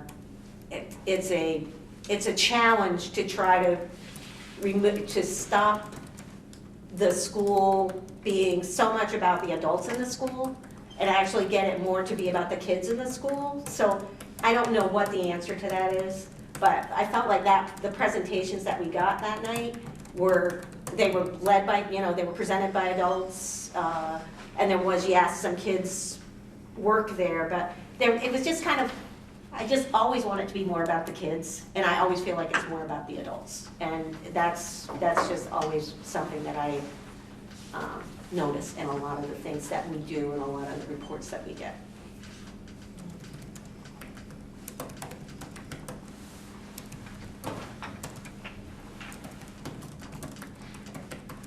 Any other comments about the monitoring report? Okay, all those then in favor, I gotta read it. That in favor of the motion that the board finds the organization and the superintendent are making reasonable progress towards achieving the desired results, please say aye. Aye. Aye. Any opposed? Any abstentions? Okay. All right, I'm gonna mark this one. That was for me. Yeah. Executive committee. Ready, right. Yes. All right. Okay, so that's taken care of. All right, we'll move down to C 2.8, communication and support to the board audit update. Yes, and I apologize, I thought that the audits would all be up on the website this week. They are not. So I didn't work yesterday, I came in today and they weren't there. I know that one of them was held up, not yours, by a minor change in language that the auditors needed to do. We have them, they'll be up tomorrow. There are no findings or any areas of the audit that would be of concern or required immediate action. So the audit reports came in, okay. Inshallah by tomorrow, they will be up, not just yours, but all the others as well. Any comments, questions? Okay. Move down. Someday, hopefully, there's only one auditor. Maybe someday there will be only one audit. There will be. There will be. It's a law, baby, Yes, it's there a will law. Now to teacher and support staff negotiations update. I think that, again, the support staff negotiations update is that there seems to be a tentative agreement. I really can't say much about it. We should have it finalized by the end of this week, I was hoping, but I know that there's some language that has to, it's all now in the legal hands. But it looks like that was settled, and Right, we'll and the professional staff still has their their meeting scheduled with the fact finder in the beginning of May. May 2nd is when we have a fact finders scheduled meeting, and there may be, obviously, between now and then, there's always opportunities to see what happens. Can I request that we have an executive session about that, so that we can have more information? Yeah, we can talk about that, and we'll note that when we go in, because we are going to need it for another item as well. Okay. All right, Act 46. Allison, you want to do this? Go for it. It's a lot. So we met, was it last week? Yes. Was it last Yes. week? Okay. So we met last week and we created a financial data working group, an educational quality standards work group, and a community engagement work group. And those groups are working on various pieces that need to be in the report. And then a major development was Rebecca Odie, who is the chair of the committee, has resigned as chair. She will stay on as a representative from Lincoln. And Jen Stanley, who was the vice chair, has stepped up to be chair, and I was secretary, so I've stepped up to be vice chair. And we met with Armando and Andrew today. Our next meeting is this next Tuesday, the 12th, and we'll go forward from there. But we have a timeline, and we moved, and it was agreed that we will have a thing submitted to the Agency of Education and the State Board of Education for a vote on November 8th, general election day. So one way or another, it's going to happen. Benita? I'm curious, do you guys have have a common We have a charge. language when to talk about what is going on within the, because I just read the Starksboro Scoop, which is put out by the elementary board, and in there there's not a lot of nobody ever says in that piece of information that this is actually a law. It's always about choices. We have to make this choice. We have to have this information. We have to, and to me, it's like, why aren't we saying we have a drop dead date where this is out of our hands? Right. And I feel like that should be in the language every time any information gets put out, because otherwise it leads people to believe that they have a real choice about it. And I think people need to realize Yeah. And we'll be out of choices. Right, and after this morning's meeting, we are moving toward a common language. We Good. will be moving I think toward a that's common important. language. And communication, that's part of the community engagement group as well. But just like a board, a committee has to speak with one voice as well, regardless of personal feelings. And we haven't decided yet what we're doing, so it's a little hazy. And the other thing is, we have a survey. There's a survey, SurveyMonkey, and it's to get people's ideas about possible challenges and possible benefits. And I have the link. It's also in the Mount Abe newsletter that just came out, so you can Yeah. see it. It's posted in the Mount Abraham newsletter. If you go online, and you can see it, what the link is there. And if you find the link anywhere, feel free to advertise it to anybody you know. If you've got groups of friends, groups of emails, people in the 5 towns. Can we put it on the ANESU homepage? I think so. I mean, actually, for some reason, I was thinking to myself, isn't it on there already? No. And we're also supposed to have the link to the agendas and minutes on the homepage, and that's not there either.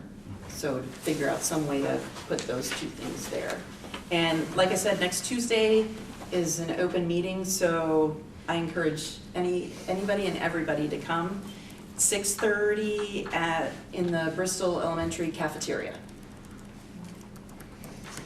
As I remember, though, that survey did not have anything about the law, about the fact that there is a deadline. Right, and we're not mentioning the deadline because if we do the preferred structure, that takes care of the deadline. Right, but I think And we will be working on that. We're putting that information out there. that people will know that they don't really have a choice. They think they do. We'll have Well, they have to, a choice on how it looks. I understand that. Yes. I'm just saying, I just feel like the information keeps coming out, and it looks like there is an actual choice that people are gonna be able to make, do it or not do it.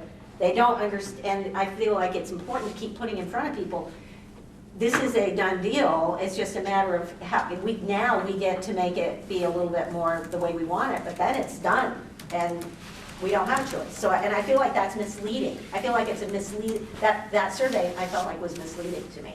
When I read it, I was like, this looks really like I have a choice. So that's my input. I feel like But it's just the flip side of the survey, as of this morning, I think it was what, 162 yep, we had 161 people respond as of today? as of today, and the overwhelming response was people were very likely or most likely to approve a merger. And that is close to 80% of the respondents in the survey. And in the comments, there's also very strong indication. There are a few people who are very against it. And then, again, a majority of the people are, why haven't we done this yet? Why didn't we vote in March? Get it done.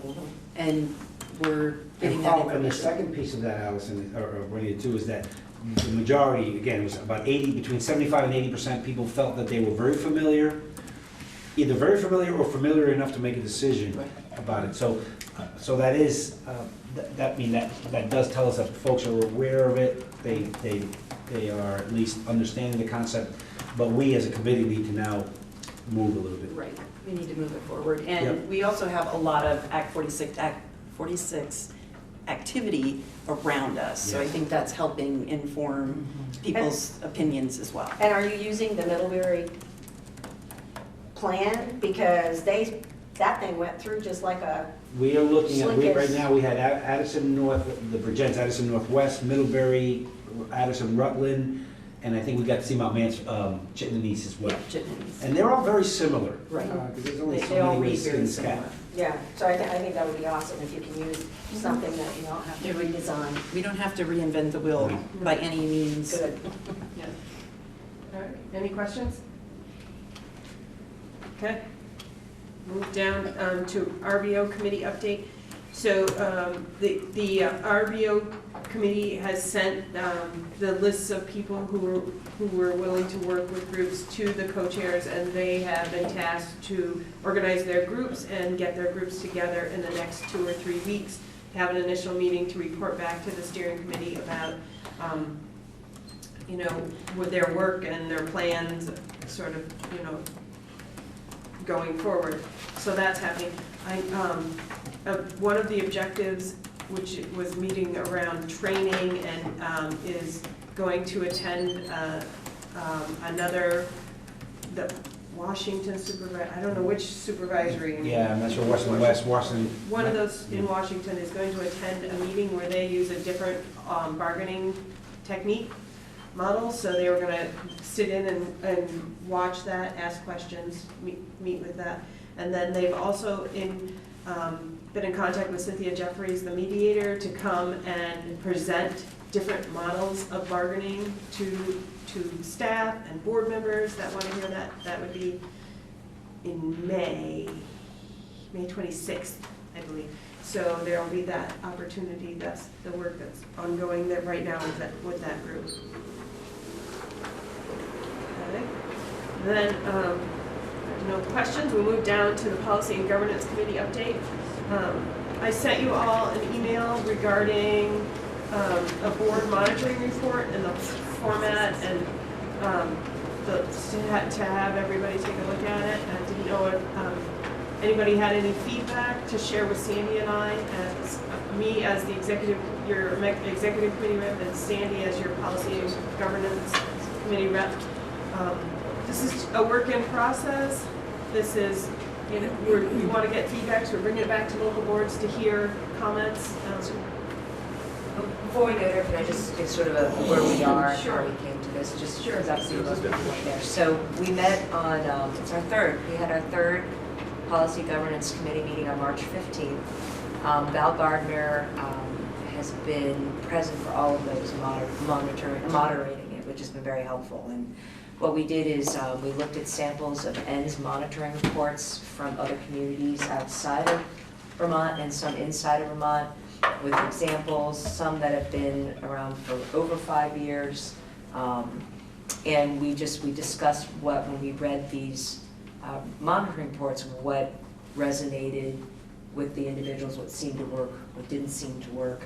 After we did that, we talked about how you get process of board input to help inform this process that we're trying to go through in terms of forming the monitoring reports, whether it's the ENDS report or our own. There's two. There's the ENDS reports, but there's also our governance process and how. So we're working on those two elements, and Val, and together with, actually more specifically, Dawn and Brad Bull, are doing extra work in between the meetings to put together proposals. But a lot of it goes to, we read these, like C 4.5 and 4.6, and we read through it and we see the language of the policy. And the proposal that Dawn sent out took 4.1, is that what went out? Right. Took 4.1, and based on what we saw of other monitoring reports, basically we saw that it was very helpful when in the report, you don't just have the policy language, but you really define things and really set out what they mean, and it kind of really helps to understand really ultimately when reports are made what evidence that we're looking for and gathering. And so we're still working the process to come up with a format that makes sense and makes it so that you have a process that you can know what you're going to be, how you're going to draft it. Right. When we initially, Brad and I took this, we both, our task was to present some interpretations. Right. And so we had what ended up happening was two very different models of interpretations and to look at it. And then as the group read it and thought about how it would be used and how it would define what you were looking for, then it turned into this attempt with definitions, and Right. that's where this document So came to. Right, and so we're still in the drafting process, giving input, 4.1. It just really helps, like, I think it's great, at least what I read so far in terms of really setting out what we mean by what does governed lawfully mean? Like, what do we think that means in terms of an interpretation? What does outward vision mean? And then in the structure, it then has a bullet for progress and evidence. It's basically then saying whoever's drafting this report or writing it is going to actually put in the information that kind of talks about that policy. And this again is based on looking at other samples of how other districts have done this, and it just, when it's done this way, it just makes a lot more sense. So we're still working on that process. I know that for next steps, give me just a second, what we talked about is that trying to again formalize sort of the working format of what a report would look like. Mary Kate Kelly, who is the chair of the Policy Governance Committee, is taking this, and may have already done so, to the executive committee to try to get more input and to codify what do we really want this framework to look like. Because the idea is that we don't want to have all our 5 different school districts that have all different interpretations and have all, we kind of want to have it be something where all the local school boards in the Mount Apron have a similar type of interpretation. And then the evidence, of course, would be different for each school, but at least there's some consistency between all the districts. And then Dawn's already talked about that she's taking the governance 4.1, and we're working on trying to get that formatted in a way that is consistent.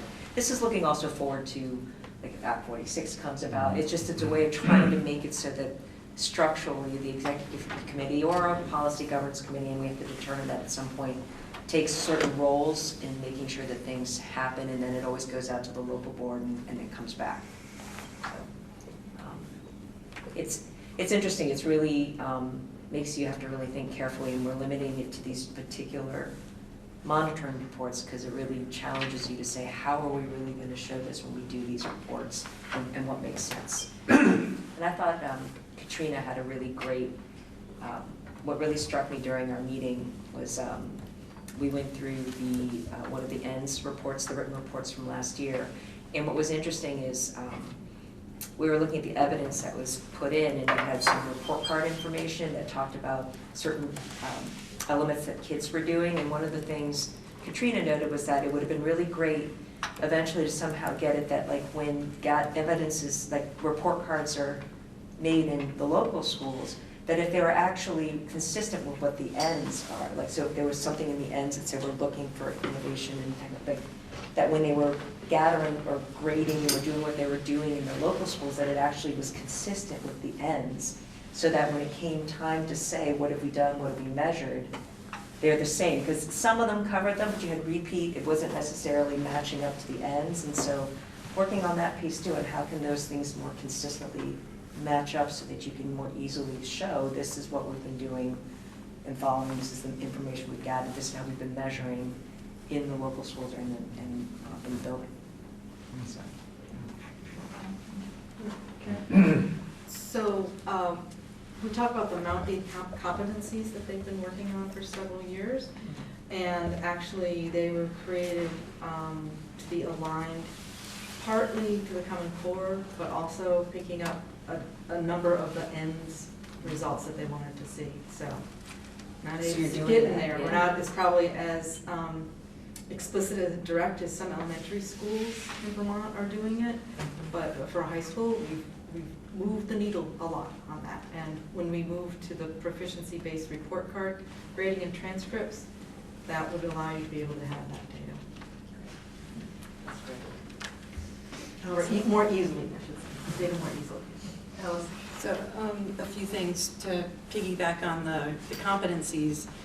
What I'd like to see happen would be for our graduation requirements and our ends for our graduating seniors to be backtracked all the way to pre-K, so that a pre-kindergartner comes into kindergarten with what they need to do in order to succeed into first, to second, to third, to fourth, so that an upcoming sixth grader into seventh grade, all 5 towns have gotten the same instruction somehow, and they're all at least on a moderate level playing field, because I hear that a lot.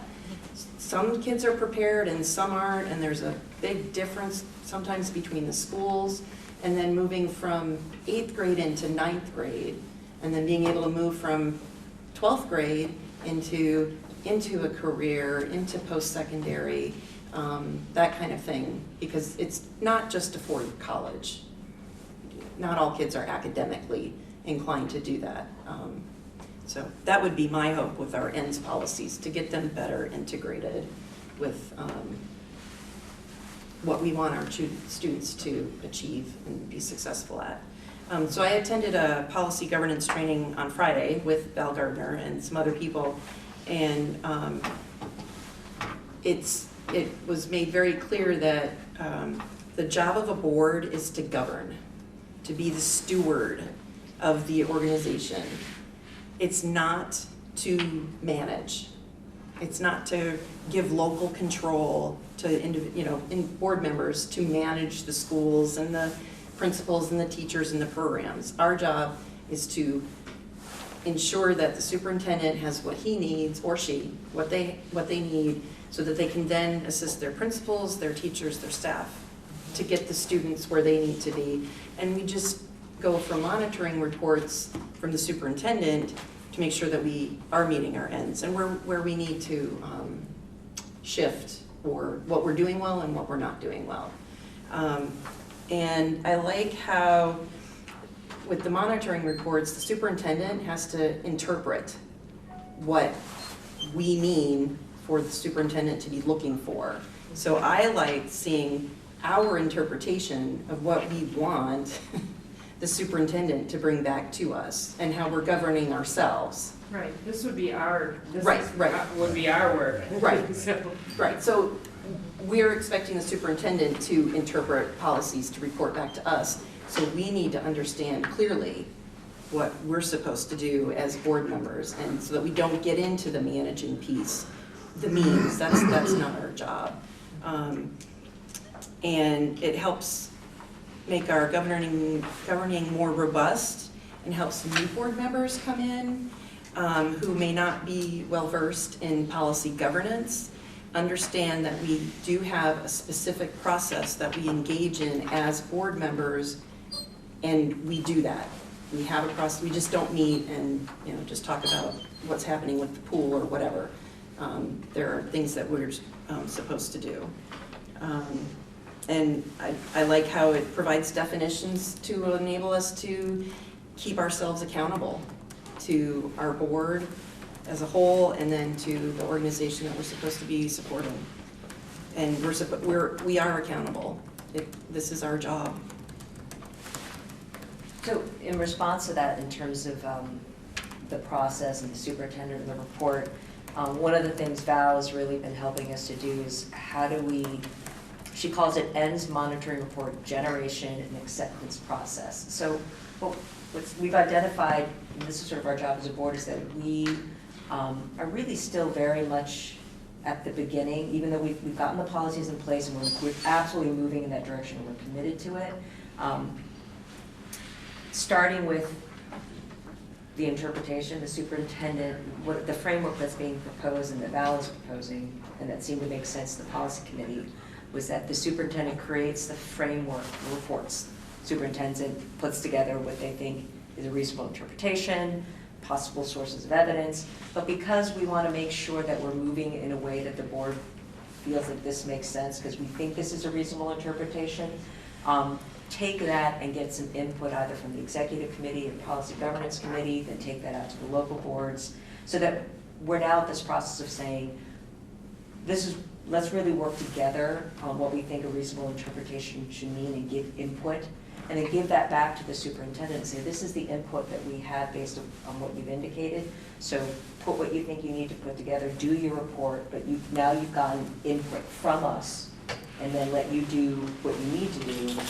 As, and then that way, when it comes time to us having to, say yes, meeting reasonable interpretation. So we're working through that process for each of the pieces, starting with our own governance process, which is different because we're in charge of that in our report, but also just setting up the structure. Right. And at the executive committee meeting, after a little bit of discussion, the executive committee decided in this report generation and acceptance process that it's an 8-step process is what the policy and governance committee has come up with, and I can have this sent to everyone as well. Either I can do it or However you want to do it. I can get Mary Kate to send it. But so the first 4 steps after, once we get through this process several times, the first 4 steps will probably fade more into the background, and the remaining 3 steps will be the ones that are what you see in action kind of thing. But the executive committee decided, rather than in step 3 where there is this framework that the superintendent's brought the policy and the reasonable interpretation, kind of possible sources, and then the policy and governance has looked at it and given them input, and so then the next step was it could possibly go to the executive committee to take the framework back to the local boards. And the executive committee decided right now the policy and governance committee has one task, which is this policy and governance piece, so they thought that step could be continued at the policy and governance committee, and then the executive committee ultimately holds the responsibility of adopting the framework, but that the work of getting the feedback could go through the policy and governance committee because they had that one goal. Eventually, with the idea of Act 46, a lot of these extras will fall away on their own because, as one entity, then there may be the possibility that we wouldn't have an executive committee kind of thing. So that they did decide at the meeting to have the policy. But if I could comment, just when we get our reports, we have the reasonable interpretation. The idea is that what Val really set out was that the reasonable interpretation can't be changing all the time. It needs to be fairly consistent so that you reach a point where that's a good reasonable interpretation, and it can be changed some years down the road if it needs to be because something's changed or there are different requirements or something else happens. But once you have it, the idea is you don't really want to change that so much because you want some continuity over time so that you can see what's happened in the past and with a history based on the interpretation of the evidence, and so that you can project forward about where you need to go. So we're going through the process of getting to that reasonable interpretation so that eventually we don't have to always keep going through that process again. Otto, I'm going to get Otto. Did you have your hand up, Otto? No. Okay, all right. Benita. I just have a couple of things to say, and that is, because I can't help myself, and I'm sorry. First of all, this is not a new process. I hear this all the time. This is all a new process. We've been a policy governance board since officially the whole district since 2010. Starksboro started 4 or 5 years before that. This is not new. This is old. And but the major thing is I keep hearing that, I don't want to hear that the board is making the reasonable interpretation of the policy when it's the superintendent who needs to determine the reasonableness. It's clear as a bell in policy. It's not a situation we're going to come up with, is that we're not going to say what the reasonable interpretation is. We can agree with the superintendent, or we can say no, that we don't think that's the reasonable interpretation. But we shouldn't be coming up with the interpretation. And we also shouldn't expect that the interpretation stays the same if we have a new superintendent or there's some brand new situation, because again, the superintendent is the person who needs to come up with those reasonable interpretations. So I think that I hope we don't go overboard with this policy and governance committee and get to the point where we're back in the minutia again, instead of it being a nice clean, when I listened to what Allison had to say, that was a clean, succinct, that's what policy governance is. And I just hear it getting muddy, and it's a concern to me. I have been doing this for a long time, and it just feels I don't want it to get mushy. So that's my only comment. All right, thank you. I think the goal is to try to not make it mushy and to make it clean and simple so that we have a framework that we can just follow and not reinvent the wheel. So we're definitely not reinventing the wheel, but I think we're trying to get a framework that everyone's on board and we just move forward with, so that it is simplified. I agree. And so yeah, we may do a lot of talking about policy governance and going in and out, but the idea in the end is to have it so that there's consistency also between all the school boards as well, hopefully, so that we can not be confused about what it is that we're looking for and just moving forward. So I agree, it's being simple so that we can then not worry so much about it and do what we need to be doing as a board and be looking at our governance and policy and looking forward. Does anyone else have any comments or feedback, input? Let me see if anybody else before I go back. Allison? So to piggyback on what Benita said, I checked in with some superintendents at the policy governance, and they were adamantly clear that the board does not design the interpretation or the framework within it which they interpret what they're supposed to do and provide the interpretation.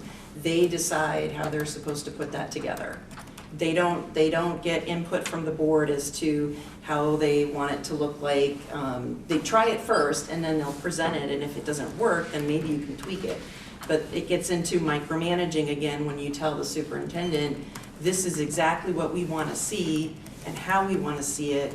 We have to allow some leeway for the person to do their job. And especially with a new person coming on,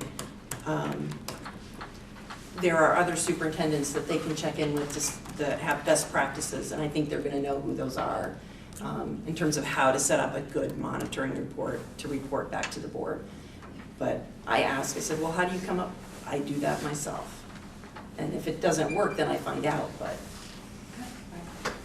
I totally agree. I would actually say though that just as the person who's consulting, I mean, we have Val Gardner, who pretty much is the one that told us that this is what she recommended, the process we described, and what she also recommends to her superintendents. So we really are following, she's been at every meeting. Right. So we're really following her lead of what she thought was a best practice, because really I'm relying on her expertise. So we very much are giving input, but a lot of it is being really structured by Val. And then we move forward with what we think makes sense. Okay, we'll move on. Down to the consent agenda. Carol? I'm going to ask that you remove minutes of March 8th. So Carol has a motion to pull the minutes of March 8th. I'll second. Chris will second. Would you like to know why? It's under board items, A, number 3. It says the board meets now on the 2nd and 4th Tuesday of the month. No, we meet on the 1st and 3rd. Oh, yes.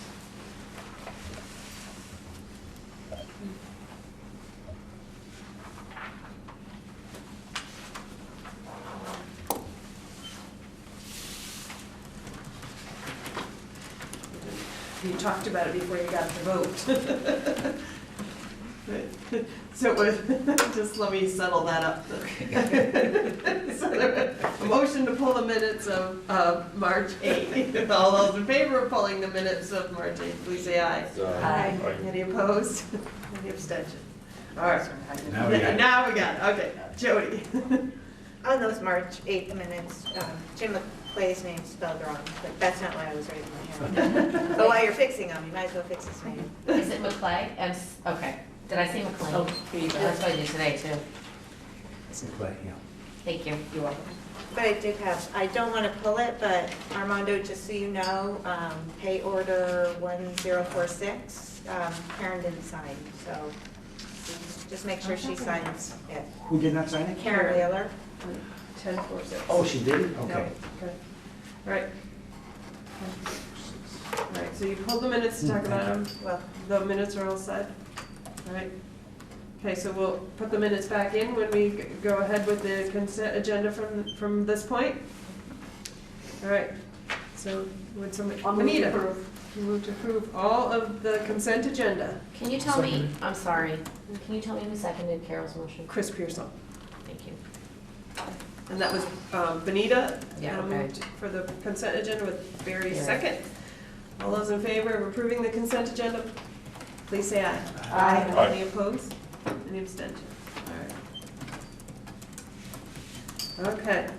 Any other visitors' business? No. Okay, so we are in need of an executive session, one, to discuss the topic of current and ongoing negotiations with our staff. And the second one is around personnel, but, and so, and we'll invite Armando in. The only expected outcome after the executive session is to adjourn. Yes. So you are free to go as well. Okay. So, Move to go into executive session. I'll second it. Chris seconds, and it is 9:10. All right, all those in favor of going into executive sessions to discuss negotiations and personnel, please say aye. Aye. Any opposed? Any abstention? All right. Okay.